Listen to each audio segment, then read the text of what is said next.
Te doy la bienvenida al primer módulo del curso online de sutura perineal. El objetivo es que en este primer módulo aprendas y repases tus conocimientos en la práctica y habilidades de la sutura. El desgarro perineal después del parto va a curarse por el proceso natural de las fases de cicatrización, sea o no sea suturado. El siguiente vídeo muestra cómo manejar y cómo sostener cada instrumento quirúrgico para realizar una correcta sutura perineal. Antes de comenzar a suturar, es importante saber cómo realizar una técnica de sutura correcta y segura, tanto para ti, que eres el profesional, como para la mujer. Muchas gracias por confiar en nuestro trabajo y nos vemos en la siguiente.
Buenos días, mi nombre es Laia Casadevall Castañé y soy matrona, divulgadora científica, docente de matronas, activista en redes sociales y escritora de un libro que se publicará este próximo febrero del año 2021.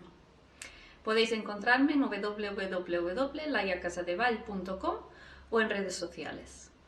Hoy vengo a hablaros del cambio de la atención al parto y nacimiento, el cambio de paradigma, cómo podemos devolver el poder a las mujeres. Y para poder hablar de ello, debemos retroceder en el tiempo y ver lo que ha sucedido a lo largo de la historia con la atención al parto y nacimiento y la historia de las matronas. ¿De acuerdo?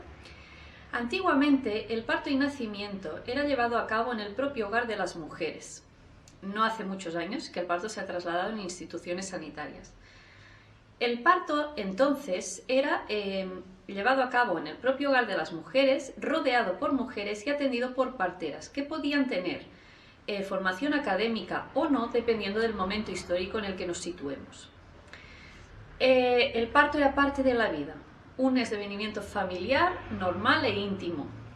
Y no fue hasta aproximadamente los años 60 que el parto en España se trasladó en las instituciones sanitarias. Este cambio sucedió paralelamente en los diferentes países de nuestro entorno europeo. Y no fue hasta los años 80 que ya prácticamente todos los partos sucedían en hospitales. La elevada mortalidad materno-infantil se vio disminuida significativamente entre el siglo XIX y XX gracias a múltiples factores. Estos factores incluyen la aparición de agua potable, de calefacción, de higiene en general, de acceso a alimentos saludables y variados, gracias a la educación de las mujeres que se vio incrementada, las costumbres, el modelo alopático de la medicina y sobre todo al acceso a tecnología y medicamentos y a los controles prenatales. La historia de las matronas. Es una profesión, la de matrona, que ha sido a lo largo de la historia muy perseguida. Es una profesión históricamente femenina y perseguida. Hoy en día tenemos hombres también en la profesión, pero históricamente ha pertenecido a las mujeres. Digo perseguida porque durante la Edad Media las matronas eran quemadas en la hoguera por el hecho de ser mujeres sabias con conocimientos sobre la vida y la muerte, sobre plantas medicinales, sobre el aborto, sobre la salud sexual y femenina de las mujeres. Y esto no era permitido entonces. Ser mujer y tener conocimientos no estaba bien visto ni era tolerado en esos momentos. De hecho, las matronas éramos consideradas brujas y por eso se nos quemaba en las hogueras. Las matronas hemos sido a lo largo de la historia profesionales autónomas, pero hay muy pocas referencias sobre nuestro trabajo en los libros, en la literatura publicada. Apareció una guerra de poder en el momento en que los médicos, los hombres, quisieron entrar en la atención al parto y nacimiento. Y esta guerra de poder se utilizó, los hombres médicos la utilizaron desprestigiando a las matronas y así pudieron entrar en la atención al parto y nacimiento. De hecho, los inicios de la obstetricia no están exentos de polémica. El doctor Hunter y Smile fueron acusados de ordenar asesinar mujeres para poder construir láminas precisas para su atlas de obstetricia. El doctor Sims, considerado el padre de la obstetricia moderna, fue acusado de experimentar con mujeres afroamericanas esclavas sin ningún tipo de consentimiento ni anestesia para poder aprender. La obstetricia fue aceptada como disciplina universitaria y sinónimo de progreso médico. Entonces, las parteras que no podíamos acceder a estudios universitarios, a estudios homologados, aprenderíamos en base a experiencia y nos quedaríamos con la atención de las mujeres pobres y marginadas, mientras los hombres médicos se convertirían en expertos y las mujeres quedaríamos en un plano inferior. Y estos hombres se quedarían con la atención del embarazo y el parto de las mujeres de clase alta, de las mujeres que tenían más prestigio social. Esta aparición de los hombres en la atención al parto y nacimiento creó la necesidad de construir maternidades para poder seguir enseñando a otros médicos. Además, este cambio de la atención, la aparición de los médicos en la atención al parto y nacimiento cambió radicalmente la forma y la atención de las mujeres embarazadas. Pasaríamos de parir en posiciones verticales a parir tumbadas para el beneficio del médico, del profesional que nos atendía. Y esta postura que creó un aumento de la distocia de los partos y aumentó la percepción del dolor de las mujeres. Las mujeres en ese entonces se convertirían en material de enseñanza y las matronas nos convertiríamos en ayudantes de los médicos. La institucionalización del nacimiento y las nuevas políticas sanitarias llevaron a las matronas a incorporarnos en las instituciones sanitarias en busca de los beneficios, supuestos beneficios, de los hospitales que ofrecían para las comadronas y para las mujeres. Este cambio cultural de modelos supuso también una gran pérdida de la autonomía de las mujeres y de las matronas. Su formación, la formación de las matronas, pasó a ser cargo de la medicina, evolucionando y pasando por diferentes momentos históricos hasta el decreto del 87 en España, donde las matronas pasamos a ser enfermeras obstétrico-ginecológicas, es decir, no somos profesionales autónomas que podemos acceder a nuestra carrera de forma independiente y autónoma, sino que somos parte de una rama de enfermería. Las matronas conseguimos finalmente formación académica y regulada y reconocimiento, pero evidentemente de grado menor. La unificación a nivel europeo de la profesión de matrona ocurrió en el 2005 y donde se constata que las matronas debemos estar facultadas de forma autónoma para atender a las mujeres en todos sus procesos reproductivos. Paradigma de la medicalización. La incorporación del parto y el nacimiento en las instituciones sanitarias supuso un cambio de paradigma total, un inicio a la medicalización del parto y, por supuesto, a la deshumanización de todos estos procesos. El parto y el nacimiento se alejó de esta concepción de fisiología y normalidad y pasó a ser procesos altamente tecnificados, medicalizados y riesgosos. Estos cambios llevaron a, como he dicho anteriormente, una pérdida de autonomía de las mujeres y de las matronas, sobre todo una pérdida de protagonismo muy importante de las mujeres en sus partos.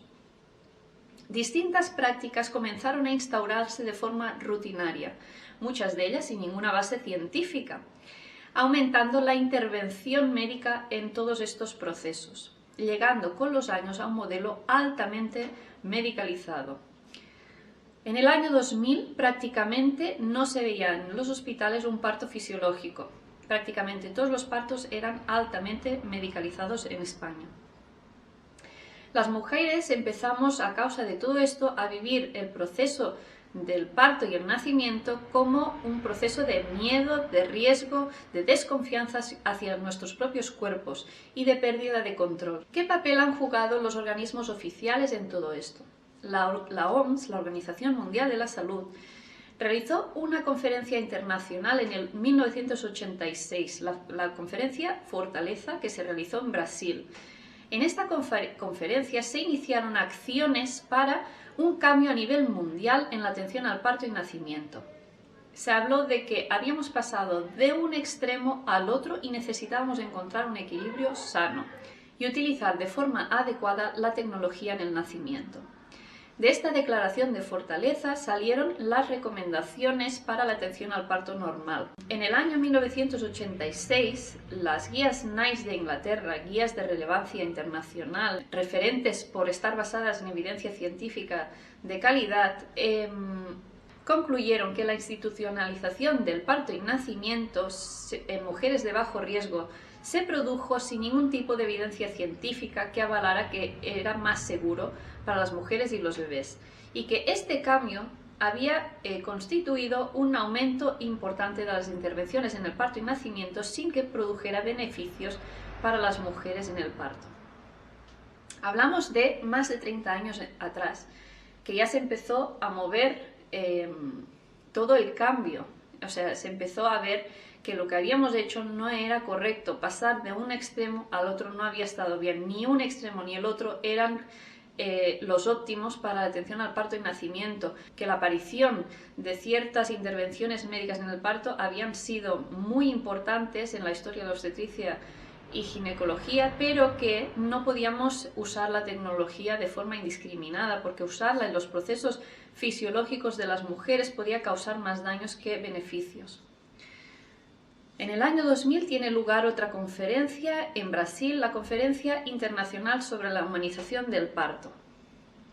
También la International Confederation of Midwives ha tenido un importante papel, donde afirman que las matronas trabajamos con las mujeres y las apoyamos en el derecho a tener información veraz, adecuada y a tomar las decisiones necesarias para el cuidado de su propia salud y sus propios cuerpos. Violencia obstétrica.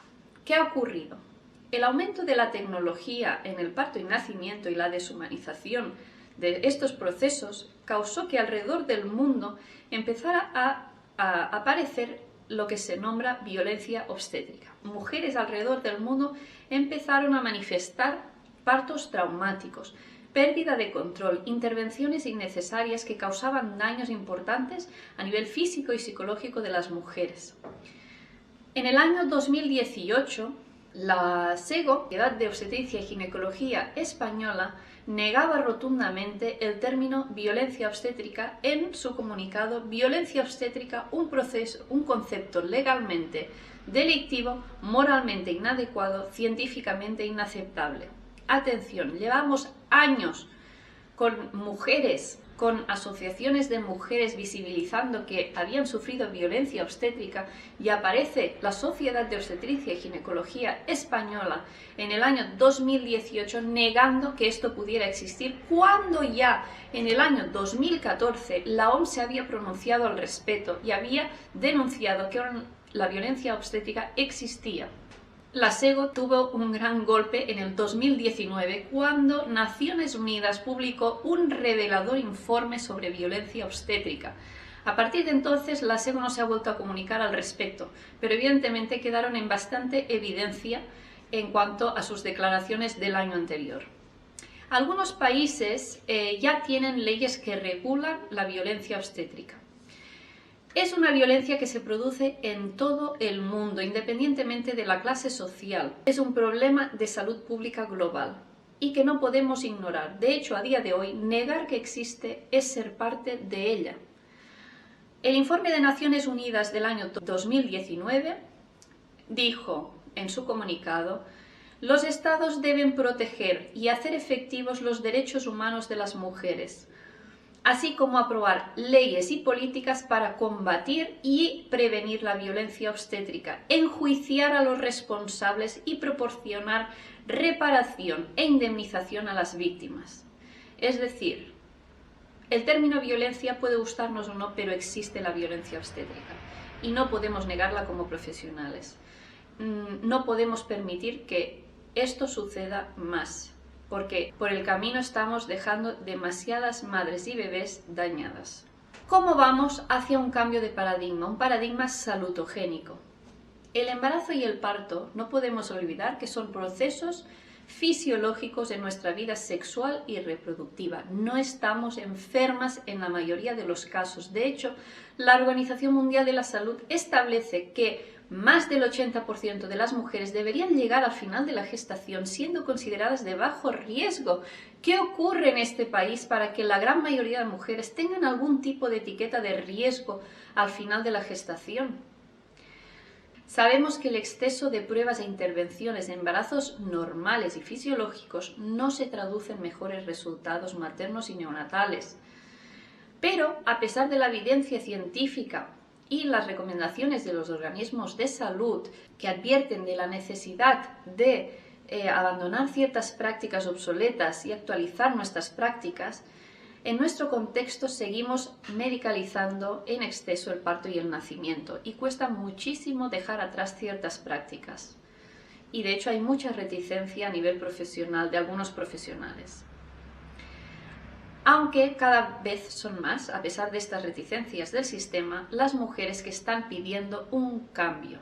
Es preciso entonces un cambio urgente hacia un paradigma holístico de salud, donde se abandone el paternalismo y la hipermedicalización del parto y el nacimiento, que promueva partos seguros, partos humanos, con ciencia y con respeto a las personas.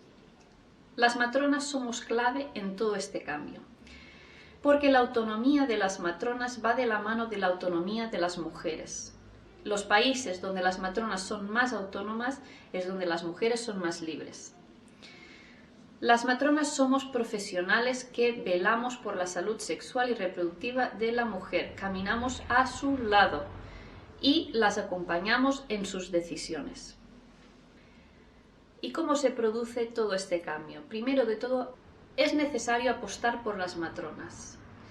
A nivel mundial ha existido siempre una amenaza hacia la libertad de las matronas, a pesar de que tenemos evidencia contundente de que su labor mejora los resultados maternos e infantiles.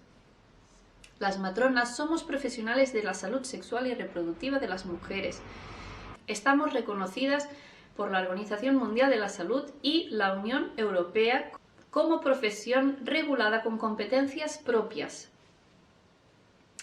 Las matronas proporcionamos una atención integral a la salud sexual y reproductiva de las mujeres, así como somos especialistas en prevención, promoción, atención de la madre en el embarazo, parto y puerperio y la atención al recién nacido durante los primeros 28 días de vida si el bebé está sano.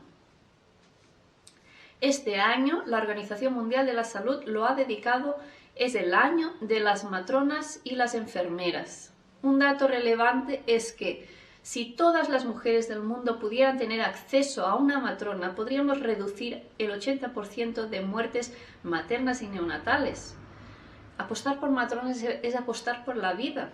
¿Qué nos dice la revisión Cochrane, la evidencia científica? Que los cuidados dirigidos, liderados por matronas, en comparación con los modelos liderados por médicos o obstetras, ofrece muchos beneficios, y estos beneficios incluyen menor riesgo de parto prematuro, menor riesgo de pérdida gestacional antes de las 24 semanas de gestación, mayor probabilidad de parto de inicio espontáneo, menor uso de epidural en el parto, menor riesgo de parto instrumentado, menor riesgo de episiotomía, menor riesgo de rotura artificial de la bolsa del líquido amniótico y mayor satisfacción materna con iguales resultados de salud infantil. Es decir, apostar por matronas es apostar por reducir todas estas intervenciones que la OMS nos está alertando que debemos reducir sin renunciar a la salud infantil y materna. Reducimos el número de intervenciones, mejoramos la experiencia y los resultados son mucho mejores para las mujeres e iguales para los bebés. Otras investigaciones nos han mostrado también que las matronas, la atención liderada por matronas, reduce el riesgo de cesáreas, reduce la mortalidad materna y neonatal. Apostar por matronas es apostar por la salud mental de las madres. Las matronas proporcionamos una atención más rentable y económica para el sistema sanitario y además conseguimos tasas de lactancia materna más exitosas, y apostar por la lactancia materna al final es apostar por salud pública. ¿Cómo podemos realizar este cambio? Necesitamos apostar por la autonomía de las matronas. ¿Y cómo lo hacemos? Necesitamos carrera de acceso propio. En la mayoría de países europeos, matronería es una carrera de acceso autónomo, propio. Necesitamos colegio profesional propio. Necesitamos mejorar la formación y centrarla en la normalidad. Necesitamos aumentar los ratios de matrona. ¿Cómo puede ser que actualmente la ratio de España de matronas es de 31,6 matrona por cada 100.000 mujeres, mientras que en los países de la OCDE la media es de 69,8 por 100.000 mujeres? El ratio de nacimientos también está muy por debajo de la media, con 12,4 matronas por 1.000 nacimientos versus 25,9 de media en los países de la OCDE. Esta cifra nos muestra por qué las mujeres de nuestro país no pueden recibir la misma atención que las mujeres de otros países de nuestro entorno. Un país que no invierte en matronas no invierte en la salud de sus mujeres y sus bebés. Necesitamos que las matronas ocupen su lugar en las salas de parto, en las plantas de maternidad. ¿Cómo puede ser que las plantas de maternidad no tengan matronas liderándolas? Necesitamos poner más matronas en la comunidad, en las escuelas, porque todo comienza en la infancia. Actualmente tenemos más ginecólogos que matronas. ¿Cómo es posible que un país invierta más en enfermedad que en salud? La mayoría de embarazos y partos son normales. Deberíamos tener muchas más matronas que ginecólogos, como en los países que nos rodean. Necesitamos expandir la matronería fuera de los hospitales, de las instituciones, crear unidades lideradas por matronas y apostar por el parto en casa, como ya hacen en países de nuestro entorno. porque el parto en casa y en casas de parto ha mostrado reducir el número de intervenciones en el parto y mejorar muchísimo la experiencia materna sin repercutir en los resultados de salud infantil en mujeres de bajo riesgo, acompañadas por matronas siempre y con un sistema de traslado preciso. Necesitamos mantenernos actualizadas constantemente, necesitamos registro de esta actualización. No puede ser que una matrona salga de su formación y jamás se le requiera volver a actualizar sus conocimientos y dependa o no hacerlo de su propia voluntad personal. No puede ser. Necesitamos un colegio de matronas y que regule que todas estemos igual de formadas y podamos acreditarlo anualmente para poder fomentar la mejor atención y apostar por la excelencia profesional. ¿Cómo devolvemos el poder a las mujeres? Primero de todo, es importante que seamos fuente de información.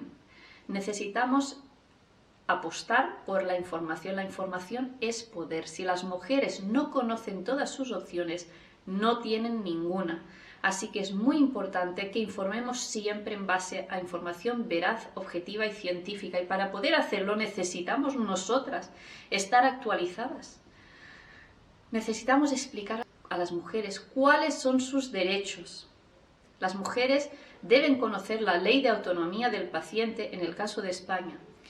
Necesitamos explicar a las mujeres que no hay nada obligatorio, que las mujeres tienen derecho al consentimiento informado siempre ante cualquier prueba o intervención, que aunque el sistema ofrezca pruebas, la mujer tiene siempre la última palabra y ellas deben saberlo. No puede ser que a día de hoy muchas mujeres crean que las pruebas son obligatorias.